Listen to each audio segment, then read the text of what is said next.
to put all other options to death. All you need to decide today is we're going to be better. We are changing the legacy of this school. We are reshaping the perception. We're going to lean into each other's collective talent and bring forth our greatness, and then in turn bring forth the greatness of our students. And the beauty of this is you don't have to have the answers. You don't even have to have the next step in place. All those things will be revealed to you once you make the decision. You can't tiptoe it. You can't stick one foot in it. You can't back into this one. You can't tap dance around it.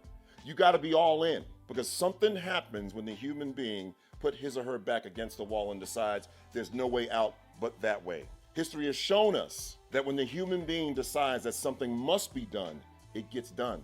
And so again, all you need to do today is decide that it's going to be different. And I remember someone asking, at what point do we become an academy? Ken? And immediately, without thought, I said, when we decide to be. When we decide to be.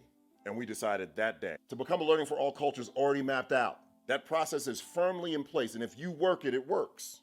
As soon as we decided we were going to go from that poo-put school with that perception, that school that folks were ashamed to put on social media, that people dropped their heads when someone said you worked at that school, that new teachers left as soon as they got the 2 years under their belt, we decided we were going to become a different school.